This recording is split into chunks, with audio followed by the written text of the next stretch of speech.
Hey everyone, welcome to arts study में Daisy. This is Priyanka.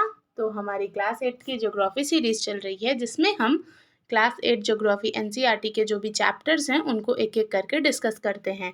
तो हमारी इसी सीरीज में हमारा चल रहा है चैप्टर नंबर 2 जो कि है land, soil, water, natural vegetation and wild life. Basically इस चैप्टर में जो भी हमारे नेचुरल रिसोर्सेज हैं उनके बारे में हम पढ़ रहे हैं। तो आज हमारे इस चैप्टर का लास्ट लेक्चर है लेक्चर 11। इसके पहले हम 10 लेक्चर्स कर चुके हैं। अगर आप नहीं देखे हैं तो प्लेलिस्ट का लिंक आपको डिस्क्रिप्शन में मिल जाएगा, आप वहां से देख लीजिएगा। और हाँ, अगर आपको हमारे लेक्चर्स की पीडीएफ चाहिए तो टेलीग्राम चैनल का लिंक डिस्क्रिप्शन में मिल जाएगा, आप वहां से पीडीएफ्स को डाउनलोड कर सकते हैं। तो चलिए शुरू करते हैं हमारे आज के लेक्चर को। तो बेसिकली आज के लेक्चर में हम सबसे पहले पढ़ेंगे फॉरेस्ट फायर के बारे में, मतलब फॉरेस्ट में आग कैसे लगती है या फॉरेस्ट की फायर होती कैसी है, कैसे उससे उसको हम प्रिवेंट कर सकते हैं, कंजर्व कर सकते हैं, उसके बारे में। तो सबसे पहले हमारे एनसीईआरटी में क्या था इस टॉपिक पे, सबसे पहले ये एक फ़ोटो थी जो हमें यहाँ पीडीएफ में आपको दिख रही होगी। तो इसमें आप पढ़िए तो इसमें आपको क्या दिख रहा है। सबसे पहले तो हमें दिख रहा है कि ये कुछ न्यूज़पेपर की कटिंग्स, हम कह सकते हैं कटिंग्स लगी हैं। अब उसकी हेडलाइंस को पढ़ते हैं चलिए।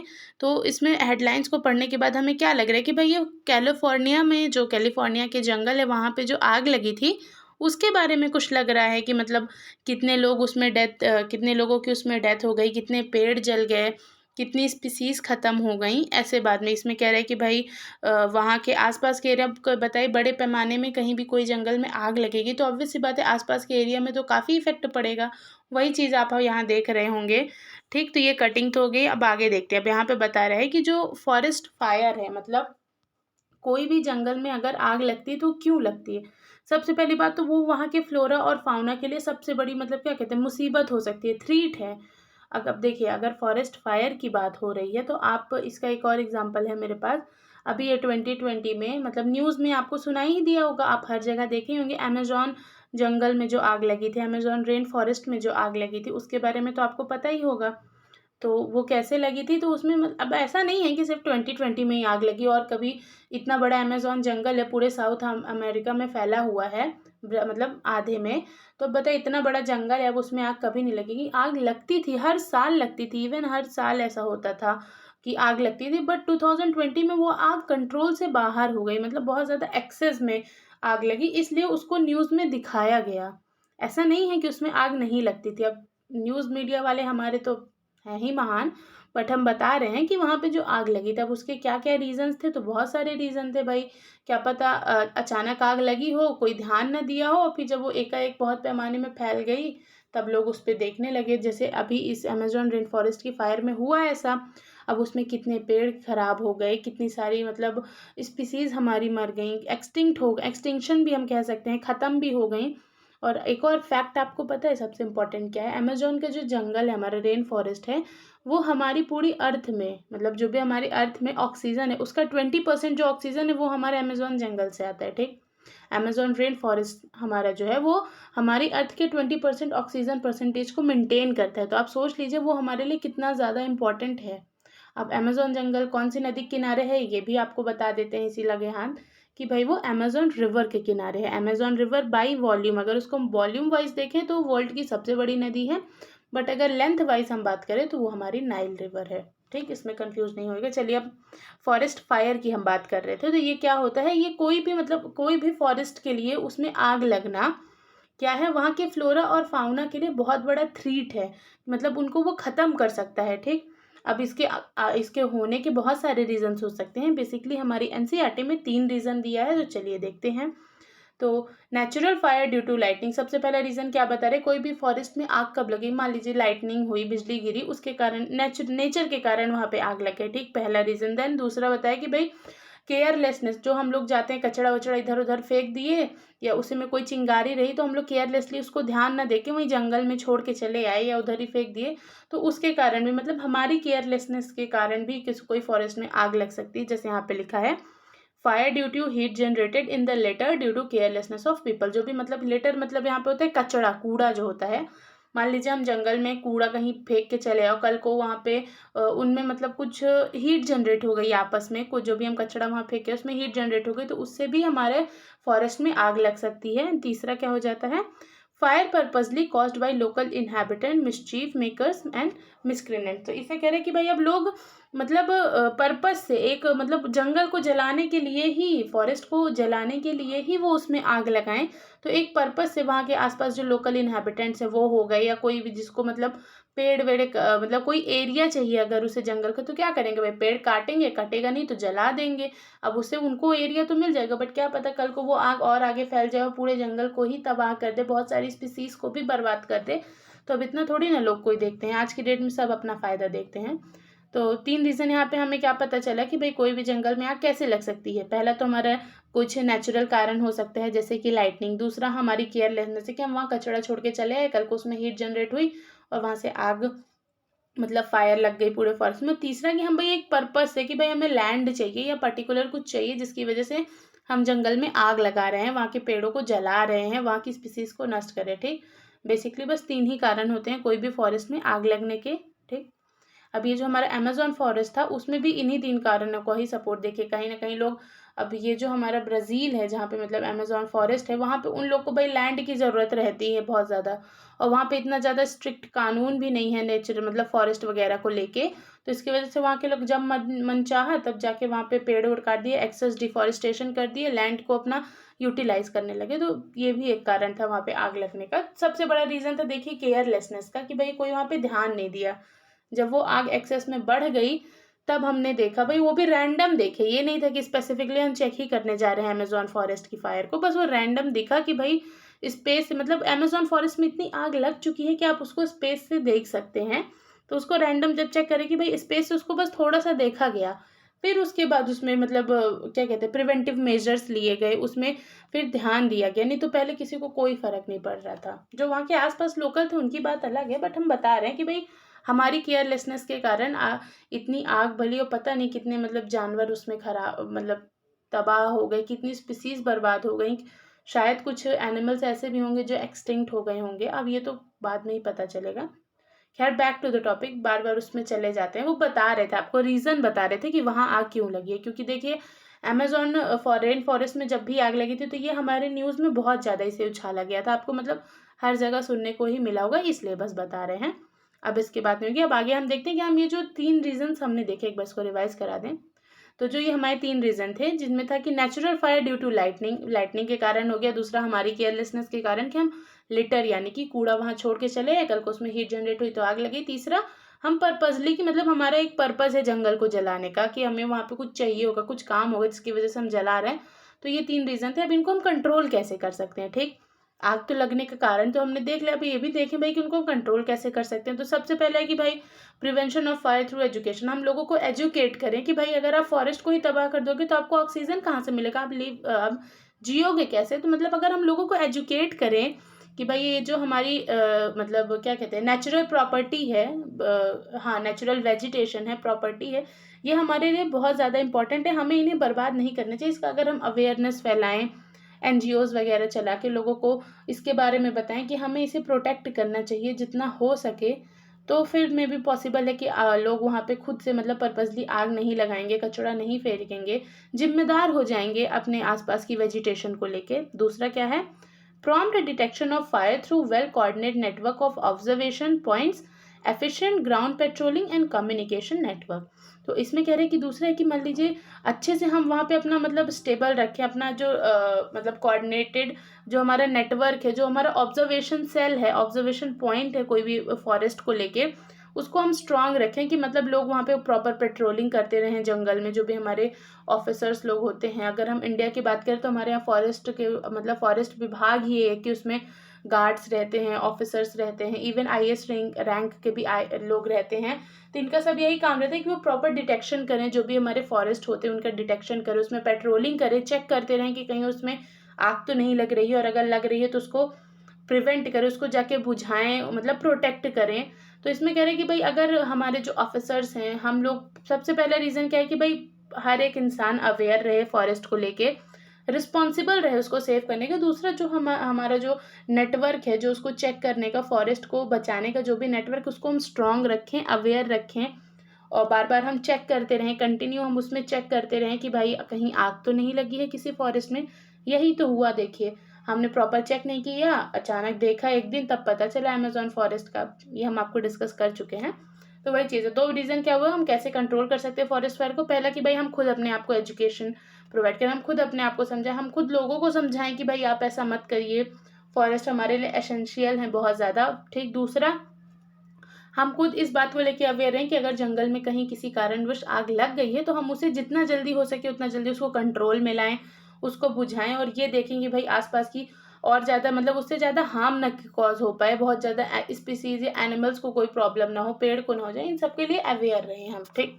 चलिए आगे देखते हैं। अब यहाँ पे जैसे बता रहा है कि awareness programs like social forestry and Van Mahotsav should be encouraged at the regional and community level. इसमें कह रहे हैं कि आपको डिफरेंट डिफरेंट प्रोग्राम जैसे होते भी आए हैं, वन महोत्सव हो गया, या सोशल फॉरेस्ट्री मतलब लोगों को जंगल वगैरह घुमाया जाता है, आप जा भी सकते हैं घूमने। तो ये सब होना, ये तो होते ही हैं, बट हमें और करना चाहिए कम्युनिटी लेवल में। इससे क्या होगा, जैसे मान लीजिए हम जब स्कूल में थे तो वहाँ पे एक टीम आती थी फॉरेस्ट की, मतलब फॉरेस्ट विभाग की, जब हम लोग अपने टाइम पे थे तो वो एक टीम आती थी और वो हमें डिफरेंट डिफरेंट एनिमल्स के बारे में, प्लांट्स के बारे में बताती थी, ट्रीज के बारे में बताती थी। और वो जब आते थे तो मतलब बहुत सारी हम लोग ड्राइंग्स भी बनाते थे फॉरेस्ट को सेव करने की, और फिर वो लेके जाते थे अपने साथ। तो मतलब बता रहे कि ऐसे अब वो लोग हर स्कूल में जाते थे, मतलब जहाँ पे हम लोग लोकेटेड है वहाँ के रीजन के हर स्कूल में जाते थे, और लगभग 2-3 दिन 4 दिन का ये हमारा प्रोग्राम होता था। तो ऐसे बहुत सारे अवेयरनेस प्रोग्राम्स हम चला सकते हैं और चलाते भी हैं। इससे क्या होगा, तो इससे एक बड़े लेवल पे लोगों को नॉलेज होगा, लोगों को पता चलेगा कि हाँ भाई हमें ऐसा कुछ नहीं करना चाहिए जिससे हमारे फॉरेस्ट को, हमारी नेचुरल वेजिटेशन को हार्म हो। देन यहाँ पे जैसे कह रहा है कि school children should be encourage to bird watch and visit natural camp so that they appreciate the habitat of varied species. में कह रहे हैं कि जो हमारे स्कूल के बच्चे होते हैं, स्टूडेंट्स होते हैं, छोटे बच्चे होते हैं, उन्हें वेरियस जगह पे ले जाना चाहिए, जैसे बर्ड सेंचुरीज हो गई, नेशनल पार्क्स हो गए, और कि वहाँ पे वो जाके नेचर को देख सकें, एनिमल्स को देख सकें, प्लांट्स को देख सकें। ठीक। ऐसी जगह पे बच्चों को ले जाना चाहिए और उन्हें बताना चाहिए कि भाई देखो ये ऐसे ऐसे होते हैं, ये हमारे लिए इतना इंपॉर्टेंट है, फ्यूचर में हमें इन्हें प्रिवेंट करना चाहिए। अब बच्चों को जब हम स्टार्टिंग से ये बताएंगे तो फ्यूचर में ऑब्वियस सी बात है उन्हें सब पता होगा, उन्हें पता होगा कि भाई ये हमारे लिए कितना ज़्यादा इंपॉर्टेंट है, तो मे भी वो उसे हार्म पहुँचाने से पहले 2-3 बार सोचेंगे या नहीं भी पहुँचाएंगे। ठीक। तो हमें अप्रिशिएशन करना चाहिए, हमें अपने प्लांट को प्रोटेक्ट करने के लिए बहुत सारे प्रिवेंटिव मेजर्स उठाने पड़ते हैं, वो सब हमें करना चाहिए। सबसे मेन बात होती है अवेयर होना चाहिए। ठीक। Many countries have passed laws against the trade as well as killing of bird and animal. जो हमें बहुत सारी कंट्रीज ऐसी भी हैं जो, मतलब लगभग सारी कंट्रीज ऐसी हैं कि भाई नेचुरल वेजिटेशन को लेके वो लॉज निकाली हैं कि भाई आप ऐसा नहीं कर सकते, आप एक्सेस में डिफॉरेस्टेशन नहीं कर सकते, आप कोई वहाँ का जो पर्टिकुलर एनिमल है जो एक्सटिंक्शन की ओर है आप उसे किल नहीं कर सकते, अगर आप करोगे तो आपको भाई सजा होगी, ये सब है। जैसे कि हमारे यहाँ क्या है, अगर हम इंडिया की बात करें तो हमारे यहाँ lion, tiger, deer, great Indian bustard और पिकॉक, इन सबको मतलब मारना, किल करना या हंटिंग करना इनकी इलीगल है। आप अगर ऐसा करते हो तो आपको फॉरेस्ट विभाग पकड़ेगा, आपको फिर जेल होगी और जुर्माना भरना पड़ेगा, बहुत सारे मतलब फिर कानूनी कार्रवाई होगी अगर बात करें तो। ठीक। तो ऐसा हर कंट्रीज में होता है, ऐसा नहीं है कि सिर्फ हमारे यहाँ है, और हर एक चीज़ को, सिर्फ एनिमल की किलिंग को नहीं, डिफॉरेस्टेशन को भी लेके होता है। आप लैंड ऑक्यूपाई ना करो, तो ये सब होता है। यहाँ पे ये एक बर्ड है द ग्रेट इंडियन बस्टर्ड, इसको सोहन चिड़िया कहते हैं। ये हमारे डेजर्ट वगैरह में, अगर हम इंडिया की बात करें तो हमारे राजस्थान के रीजन में, बेसिकली जो हमारा पाकिस्तान का बॉर्डर है ना उधर ये पाई जाती है। ये भी एक्सटिंक्शन की ही ओर है। तो ओवरऑल इन सबको मतलब हम क्या कर सकते हैं, इनको हम प्रोटेक्ट कर रहे हैं, इसलिए इनके खिलाफ हम लॉज निकाले हैं कि भाई लोग इनको किल ना करें, डरें, उनके अंदर डर बैठाया गया है। ठीक। क्योंकि अवेयरनेस फैला के अगर जो कुछ लोग समझ जाते हैं, कुछ लोग अवेयरनेस से नहीं फैला मतलब समझते हैं, तो उनके अंदर डर बैठाना जरूरी है। दूसरी बात ये एक्सटिंक्शन की ओर है, तो हमें हम इनको प्रोटेक्ट करना हमारी जिम्मेदारी है। देखिए सबसे बड़ी बात, चाहे लॉ निकले चाहे ना निकले, ठीक, चाहे कोई कुछ भी करे, चाहे आपकी नीड हो चाहे ना हो, ये हमारी जिम्मेदारी है, हमारी सबसे बड़ी रिस्पॉन्सिबिलिटी हमारे नेचर के प्रति कि हम उसकी जो भी मतलब उसमें जो भी चीज़ें हैं, जैसे कि प्लांट्स हो गए, स्पीसीज हो गए, एनिमल्स हो गई, इन सबको प्रोटेक्ट करना ये हमारी सबसे बड़ी रिस्पॉन्सिबिलिटी है। और हर एक इंसान को अगर हम उसे बताएंगे, उसको अवेयर करेंगे, उसको एजुकेट करेंगे, तो ऑब्वियस सी बात है वो अपनी रिस्पॉन्सिबिलिटी से पीछे नहीं हटेगा। तो सबसे मेन रीज़न है अकॉर्डिंग टू मी कि लोगों को एजुकेट करो, जितना ज़्यादा हो सके उन्हें बताना चाहिए, उन्हें अवेयर करना चाहिए कि भाई आपको ऐसा नहीं करना चाहिए। अगर उन्हें पता होगा तो ऑब्वियस सी बात है कोई और ऑप्शन ढूंढेंगे rather than harming natural vegetation, ठीक, और वाइल्ड लाइफ को। अब देखते हैं यहाँ पे कि यहाँ पे कह रहा है कि एन इंटरनेशनल कन्वेंशंस, ये इंटरनेशनल एक मतलब संस्था है CITES, तो इसने ये एस्टैब्लिश की गई है इन्हीं सबको मतलब बचाने के लिए, जो भी हमारे नेचुरल वेजिटेशन या एक्सटिंक्शन क्योर स्पीसीज इन सबको बचाने के लिए एक संस्था है, मतलब कम्युनिटी हम कह सकते हैं। तो an international convention CITES has been established that list several species of animals and bird in which trade is prohibited. तो इसमें कह रहा है कि ये एक मतलब संस्था स्थापित की गई है, स्टैब्लिश की गई है, जिसमें जो भी स्पीसीज हमारी स्टिंक्ट हो रही हैं, एक्सटिंक्ट हो रही हैं, ख़त्म हो रही हैं या ख़त्म हो एक्सटिंक्शन की कगार पे हैं, उनको बचाने के लिए ये एक मतलब स्थापित की गई है संस्था कि अगर आप ऐसा का मतलब जो आप इनका ट्रेड नहीं कर सकते, जो भी एक्सटिंक्शन की ओर हैं हमारी स्पीसीज, आप उनका ट्रेड नहीं कर सकते, उसको ये प्रोहिबिट किया गया है। ठीक, ये पूरे मतलब वर्ल्ड में है, मतलब वर्ल्ड का ये रूल ही हम मान सकते हैं। Conservation of plant and animal is an ethical duty of every citizen. देखिए यही चीज़ मैंने अभी आपको बताया कि भाई प्लांट और एनिमल को कंजर्व रखना, उनको प्रोटेक्ट करना, ये हमारी ड्यूटी है, ये हमारी एक रिस्पॉन्सिबिलिटी है जो हमें करनी ही है।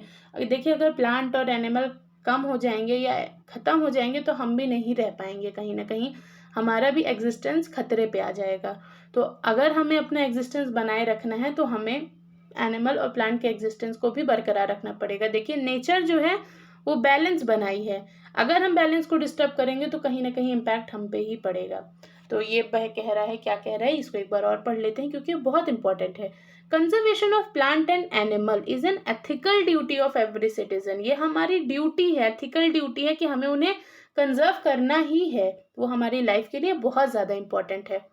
ठीक, अब यहाँ पे ये ग्रॉसरी है तो इसमें बता रहे हैं कि भाई नेचुरल पार्क क्या होते हैं, नेचुरल नहीं, नेशनल पार्क्स क्या होते हैं।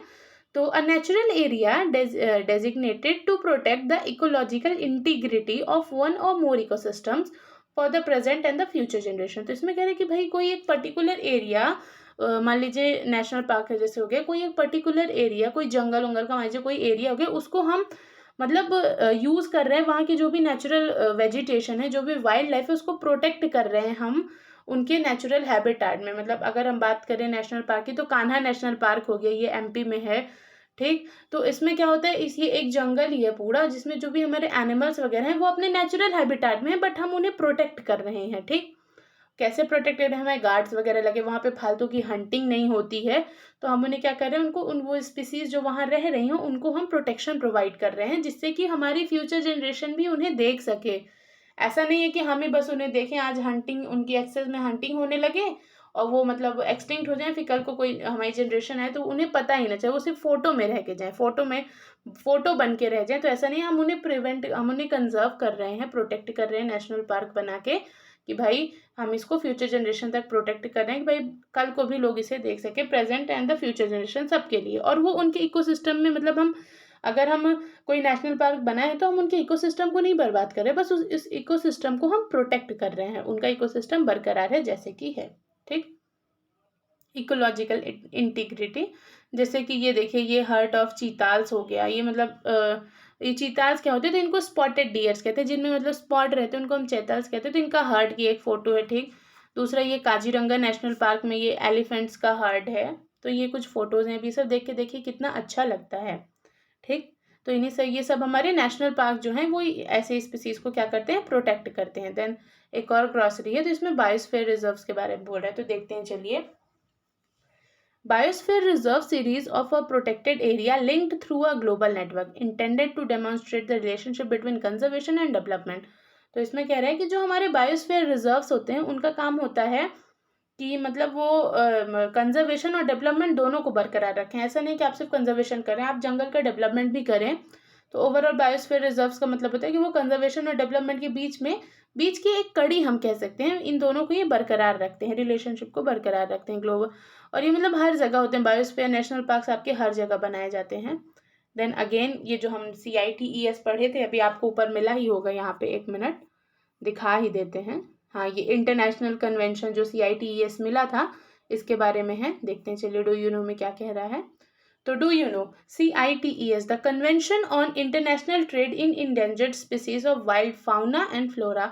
तो इसमें कह रहा है कि मतलब कोई भी फाउना और फ्लोरा वाइल्ड मतलब जो भी हमारी स्पीसीज हो गई एनिमल्स की या फिशेस की जो भी हैं, तो उनका इंटरनेशनल ट्रेड हम प्रोहिबिट कर रहे हैं, ख़त्म कर रहे हैं, कम कर रहे हैं, या मान लीजिए बंद ही कर रहे हैं, बैन कर रहे हैं कि भाई आप इनका ट्रेडिंग नहीं कर सकते, आप इनको किल करके या हंट करके आप इनकी ट्रेडिंग नहीं कर सकते, क्योंकि ये हमारी इंडेंजर्ड स्पीसीज़ हैं। तो हम कह सकते हैं कि भाई इंडेंजर्ड स्पीसीज़ की ट्रेडिंग को रोकने के लिए ये एक मतलब चलता है, एक ये ग्रुप है जिसका नाम है CITES, the convention and international trade in endangered species of wild fauna and flora is an international agreement between government. अब ये क्या होता है, ये मतलब कोई कम्युनिटी है, ठीक है, इनका ये एक एग्रीमेंट है, ठीक, सॉरी मेरे को पता नहीं था, बट अभी हम देखें तो ये एक क्या है, एक आपका एग्रीमेंट है जिसमें सारी कंट्रीज जो हैं, जो भी डिफरेंट कंट्रीज है, वो क्या करते हैं, वो सिग्नेचर करिए कि भाई हाँ हम इसके नियम को हम फॉलो करेंगे। जो CITES में नियम बने हैं, जो भी मतलब इनमें कुछ ग्रुप ही होंगे, कुछ लोगों के ग्रुप ही रहेंगे जिन्होंने ये नियम बनाए हैं, जो भी कानून बनाए हम इसे फॉलो करेंगे। तो सारी जो गवर्नमेंट है, जो अलग अलग कंट्रीज़ की गवर्नमेंट, ये इसमें साइन किए कि हाँ भाई हमारी कंट्री में इसके रूल्स फॉलो किए जाएंगे। It aims to ensure that international trade is in specimens of wild animal and plant does not threaten their survival. तो इसमें कह रहे हैं कि अब ये हमारे जो CITES हैं या इसके जो कानून हैं, इसमें है क्या, तो इसमें ये मतलब ये इंश्योर करता है कि भाई जो भी हमारे इंडेंजर्ड स्पीसीज़ हैं हमारे मतलब एरिया में, पर्टिकुलर एरिया में, हम उन्हें प्रोटेक्ट करेंगे, उनका इंटरनेशनल ट्रेड हम प्रोहिबिट करेंगे, हम उनका इंटरनेशनल ट्रेड नहीं होने देंगे, जिससे कि उनकी जो एग्जिस्टेंस है वो बरकरार रहे, चाहे वो प्लांट हो या एनिमल, मतलब उनके सर्वाइवल को कोई खतरा ना आए, इसका मतलब ये सियोरिटी रहता है। अगर कोई गवर्नमेंट इसमें मतलब सिग्नेचर की है, इसमें अगर मतलब ये इसके कानून को अगर फॉलो कर रही है, तो उसके मतलब एरिया में अगर कोई भी स्पीसीज जो इंडेंजर्ड में है, इंडेंजर्ड स्पीसीज में आती है, चाहे वो प्लांट की हो या एनिमल की, वो उसे प्रोटेक्ट करेंगे, उसके सर्वाइवल को वो प्रोटेक्ट करेंगे, ठीक, उसके सर्वाइवल को वो खतरा नहीं आने देंगे, उसका ट्रेड को वो खत्म करेंगे, ठीक। अब यहाँ पे जैसे कह रहा है कि रफली 5000 species of animal and 28,000 species of plant are protected. इसमें कह रहे हैं कि अगर हम ओवरऑल अप्रॉक्स देखें तो लगभग 5,000 एनिमल्स की स्पीस और 28,000 हमारी प्लांट की स्पीस है, जिनको हम प्रोटेक्शन प्रोवाइड कर रहे हैं अपने इस कानून के जरिए, इस एग्रीमेंट के जरिए CITES, ठीक। Bears, dolphin, cacti, corals, orchid and aloes are some examples. ये कुछ एग्जाम्पल हैं कि भाई इनको हम प्रोटेक्शन प्रोवाइड कर रहे हैं CITES के मतलब एग्रीमेंट में, ठीक। दी ओवरऑल क्या है, ये एक इंटरनेशनल यूनियन है, हम कह सकते हैं इंटरनेशनल यूनियन है CITES, जिसने मतलब CITES करके एक कानून पास किया, एक एग्रीमेंट बनाया जिसमें सारी कंट्रीज ने सिग्नेचर किया कि हाँ भाई हम इंडेंजर्ड स्पीसीज की ट्रेड को प्रोहिबिट करेंगे, उन्हें हम प्रोटेक्शन प्रोवाइड करेंगे, जिससे कि उनका सर्वाइवल बरकरार रहे, उनकी वो मतलब एक्सटिंक्ट ना होने पाए, हम उनको फ्यूचर जनरेशन के लिए हम उन्हें प्रोटेक्ट कर सके, ठीक। तो आज से हमारा ये चैप्टर फिनिश होता है, इसके आगे हम नेक्स्ट चैप्टर स्टार्ट करेंगे। Thank you for watching and stay tuned with us.